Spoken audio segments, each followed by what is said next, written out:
This is the first time in any of the seasons before that we got to see Rick Grimes actually become more like he was in Season 1, or at least look like he was. I will be back in just a second.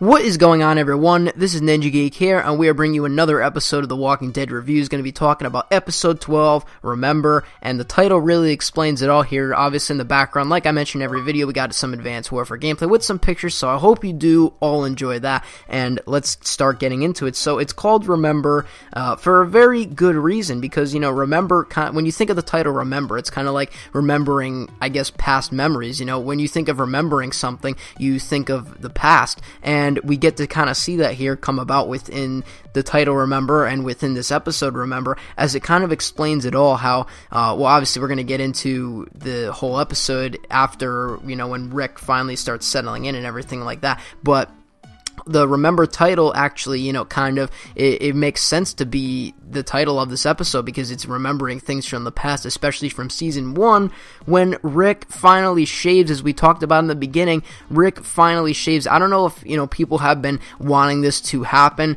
or they just, you know, kind of expected this to happen soon, but he definitely did need some sort of a shave, because, you know, if he kept on that way, he would have just looked like, you know, old Mr. Santa Claus, and that would not be good in the long run. But I mean, obviously, he can't control when he shaves, but now that he has this safe place, we'll call it, with the quotes, the fake air quotes, that you probably just didn't see. Well, you didn't see, because you can't see me. But anyways, he looks like he did look back in Season 1, and I think that is a very nice touch that they added in, kind of bringing back those memories from Season 1. Personally, I liked it more when he had, well, a bit more of a beard. I don't know if I would say a full-on beard like that, but he definitely looked more scary with this, like, full-on beard that he had within all of Season 5, I guess Season 4 at the end, and then Season 5, you know, he definitely looked like a scarier person to the people, you know, to anyone that came across his path than he does now. I don't know, now he just looks kind of like a regular average Joe person,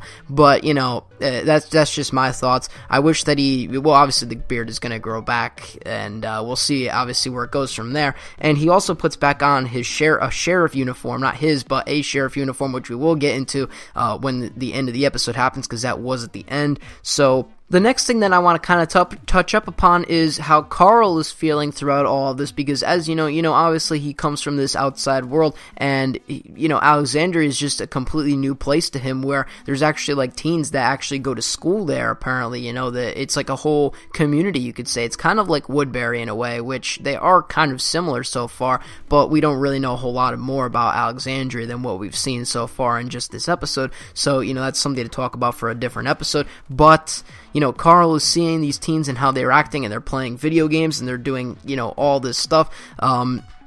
It's just like, you know, for him, it's just like a completely new experience, because I guarantee that when he was growing up, you know, he was probably like 5 years old before this whole plague happened. Maybe like, I don't know, 5 through 7, I would say. You know, he didn't have video games, or, well, he could have. I don't know that, but, you know, 5 through 7 doesn't seem like an age where, you know, video games kind of start coming in, where the teenage is, then moving on. So, you know, being able to see and play and watch these teenagers just do normal stuff that would happen before any kind of plague like this, because Carl only knows what he's seen growing up, so it's kind of like scary to him, I would think. And then also another thing is that we see this girl that I forget what her name is, but we see her in the room also with these other teenage boys, and we don't, like, I actually honestly forgot her name, but she kind of was, like, silent, and she just doesn't really want to do anything with them. I don't know if it's just because of a gender thing, a gender problem, but, you know, she seems like Carl would seem if she was out in the wild, in the world, by herself. It seems, because we really don't know anything about her, so she could have been out there by herself. She could have, like, who honestly knows about her? But she seems to have some kind of, like, gravitational pull towards Carl, because, you know, you're seeing them together at different points throughout the whole episode. You see Carl chase after her out of Alexandria. You see different kinds of things that hint that something's going on between them. So I'm wondering, you know, what she's thinking towards Carl, and vice versa, obviously, about that. But leading on to another point about the whole episode, which kind of got me like, I don't even know, it kind of got me like thinking different things, was that when, Rick is like in the house, like sleeping with everyone else, because he wants to make sure that this place is safe, so he's sleeping with all of his family members, all of his friends that obviously his group was, so he is sleeping in his house with his family, and he just gets up to take a walk at night, because I think that he kind of just wants to explore this place a little bit more. He's kind of still in the skeptical moment of this place, and then we end up finding out that Deanna's husband, the lady who is kind of like seeming in charge of this place, he's just sitting in front of his house, and he just basically said, he's just kind of creepy. He says, welcome to Alexandria, in a creepy kind of way. It just seemed a little bit weird. I don't know what that was supposed to mean, or if it meant anything at all, but that was just definitely something that I had to throw in there, that it was just kind of creepy how this happened. This part of it happened at night, and it was just like he was just sitting there, and it just seemed like it was like really early, actually morning hours. It seemed like, just because of the way that it was kind of like really late at night, but who honestly knows about that. But the next thing is that I want to talk about is that Glenn and, they all have these jobs that they're trying to, keep up with in the community, because, obviously within this kind of community, you want to make sure people are doing their roles and their jobs and stuff like that, So Glenn, Tara, and Noah are actually being put on a scavenging hunt, I guess you could say. It's not really like a hunt, but they, this group that goes out and gets, supplies for the whole town of Alexandria, they need, they obviously need people to do this, so Glenn, he's well with working with that stuff, as you can obviously tell by season 1 and all throughout, he's just a well person for doing that. Then they've got Tara and Noah doing that also, so they go together, and I don't remember the one dude's name, but the other guy, I remember his name was Aiden. He was the douche bag, as he called himself, of this, and he was like, we're going to do things my way out here. We're going to, do things as if, I'm taking charge, because that's how it's going to get done. And, that's, what they agree to. They're not going to disagree with them. They're not enemies. So, they go along. Everything's fine, they're walking. I mean, it didn't even last like 2 seconds before they finally come across this, trap, because I guess they were thinking that they are not thinking, but they know they want to like trap these walkers that were their friends, and it just kind of gets like confusing at this part, because Aiden just is like, he just like likes to hang walkers of his friends and like to attract the walkers that killed them, and it's just like, just to get back revenge. I'm guessing that's how it kind of went, and it just seems weird at first, but then, they finally catch the walker that was, being the trouble, and well, the way that they did this effects was kind of cool, how they had like the ripping skin like off of his back. That was obviously an effect that they talk about in The Talking Dead, but with that scene, Tara almost died because Aiden was just being an asshole.